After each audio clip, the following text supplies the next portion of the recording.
श्री कृष्ण कहते हैं कि किसी भी रिश्ते को बेहतर बनाने की सलाह आपको अपनी समझ से ज़्यादा कोई बेहतर नहीं बना सकती। अलग अलग रिश्तों को अलग अलग तरीक़ों से निभाने की ज़रूरत होती है। आप किसी रिश्ते को कितनी अहमियत देते हैं ये आपके ऊपर निर्भर करता है। अगर रिश्ता आपसे छोटा है तो आप रिश्ते पर चिंता करें और उसकी वजह ज़रूर जानें। बिना वजह रिश्ते टूटते नहीं हैं, कुछ ना कुछ वजह ज़रूर होती हैं और रिश्ते बहुत नाजुक रेशम के धागे से भी कमज़ोर होते हैं, जो किसी भेदभाव या छोटी से छोटी गलतफहमी से टूट सकते हैं। तो बेहतर होगा कि आप अपने रिश्ते को बेहतर बनाने के लिए उचित दर्जा दें और मान दें। ज़रूरत से ज़्यादा या ज़रूरत से कम व्यवहार से भी रिश्तों पर फ़र्क पड़ सकता है। सोच समझ कर फैसला लें।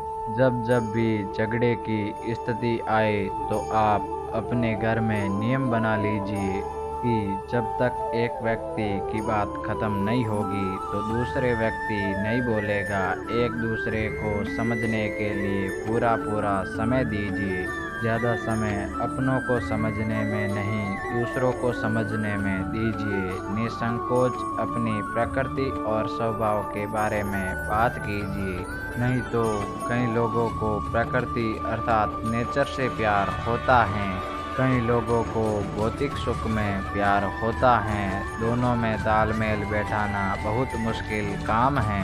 धैर्य और एक दूसरे को समझना यह हल है। इस संसार में हर लड़ाई का जन्म विचार से ही होता है और विचार इतने महत्वपूर्ण नहीं होते। इंसान लड़ाई करे इस बात को आप अपने चित्त में बसा दीजिए। इसलिए ये अहंकार उन मूर्खों का है जो विचारों के लिए लड़ते हैं। इसमें ध्यान से अपना जीवन व्यतीत कीजिए। श्री कृष्ण कहते हैं समाज में हर व्यक्ति का किसी न किसी के साथ कोई ना कोई रिश्ता होता है। प्रत्येक रिश्ते की अपनी एक गरिमा होती है जिसको निभाना जरूरी होता है। समस्या वहाँ आती है जब हम उस रिश्ते की गरिमा को पार कर सभी रिश्तों को भूल कर अपने स्वार्थ के लिए सोचते हैं। पति पत्नी के रिश्ते कांच की तरह होते हैं, टूट जाए तो चुभने लगते हैं। इन्हें टूटने में एक पल और बनने में बरसों लग जाते हैं। रिश्ते को बेहतर बनाने के लिए कोई रूठे तो उसे मनाना सीखो। रिश्ते तो मिलते हैं नसीब से, बस उन्हें खूबसूरती से निभाना सीखो। ऐसे में आज हम आपको रिश्तों को बेहतर बनाने के तरीके बताएंगे जिससे आप अपने रिश्ते में हमेशा नयापन बनाए रख सकते हैं। रिश्ते में सबसे बड़ी चीज़ है भरोसा। एक दूसरे पर भरोसा करना रिश्ते का पहला कदम होता है। एक दूसरे की अहमियत को पहचानना अक्सर ऐसा होता है कि हम अपनी ज़िंदगी में अहमियत को स्वीकारते ही नहीं। हम उससे भरोसे की उम्मीद तो करते हैं मगर भरोसा नहीं करते। अगर गौर करें तो पाएंगे कि हम अपने ज़्यादातर रिश्ते में सिर्फ इसी कमी के चलते फासले बना लेते हैं। यह कदम इतना मुश्किल भी नहीं, जरा सा भरोसा एक दूसरे पर कीजिए तो सही। यकीन मानिए बदले में भरोसा, साथ, प्यार, साथ और सब कुछ आपको मिलेगा। रिश्तों को बनाने के लिए आपको अपने खास लोगों के साथ बातचीत, हालचाल लेते रहना चाहिए। कभी कभी बिना काम का भी फ़ोन उठाकर यूं ही मौसम की खबर ले लेना चाहिए। मतलब जो वाकई ही में खास हो उनको समय दीजिए। ज़्यादातर लोग आपसे आपके स्नेहपूर्ण और ख्याल रखने को हमेशा के लिए याद रखते हैं।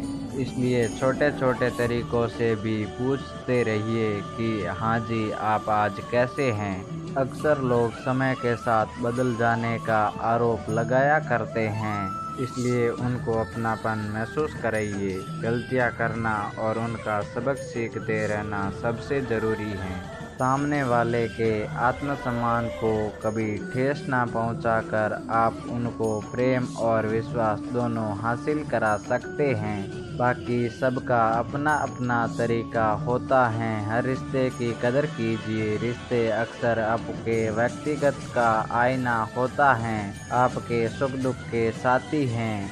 आप जिस तरह उनके साथ व्यवहार करेंगे, आपको भी वैसा ही व्यवहार बदले में मिलेगा। रिश्ते को लेकर मेरी सबसे अहम सलाह एक ही है, आप अपने रिश्ते का ख्याल रखिए, वो भी आपका ख्याल ज़रूर रखेंगे। मैं अक्सर देखता हूँ कि लोग कहते हैं कि उनके कुछ रिश्तेदार उनके साथ अच्छा व्यवहार नहीं करते। मेरे भी कुछ रिश्तेदार ऐसे हैं जो मेरे साथ अच्छा व्यवहार नहीं करते, लेकिन मैं उनको लेकर रोता नहीं हूँ। श्री कृष्ण कहते हैं, उनका व्यवहार उनका कर्म है और आपका व्यवहार आपका कर्म है। वह आपके साथ कैसा व्यवहार करे वह आपके वंश में नहीं है, लेकिन आप उनके साथ कैसा व्यवहार करें ये आपके वश में ज़रूर है। जहाँ तक हो सके अच्छे और विनम्र बने रहिए।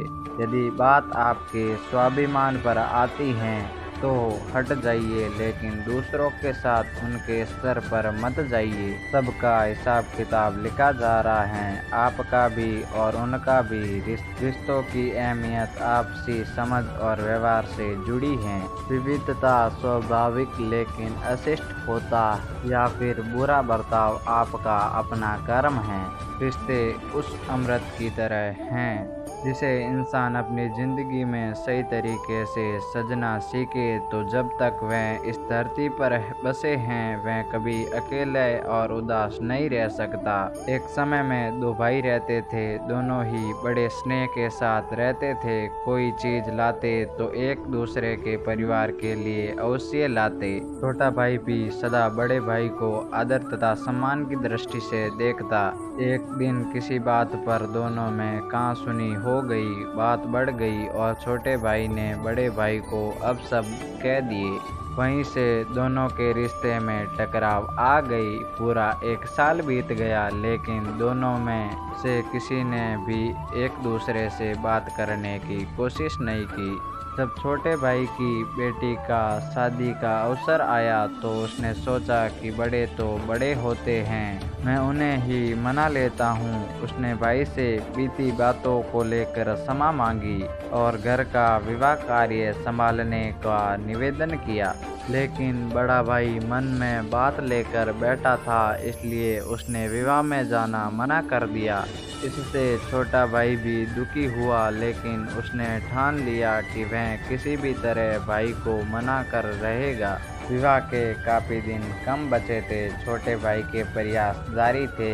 एक दिन एक रिश्तेदार ने छोटे भाई को बताया कि तुम्हारा बड़ा भाई रोजाना एक महाराज जी के पास सत्संग सुनने जाता है, उनकी सारी बातों को मानता है। इसके बाद छोटा भाई उन संत के पास पहुंचता है और पिछली सारी बातों को बताते हुए अपनी गलती के लिए क्षमा याचना की और पश्चाताप किया। उसने संत से निवेदन किया कि आप मेरी बेटी के विवाह में मेरे बड़े भाई को आने के लिए राजी करते।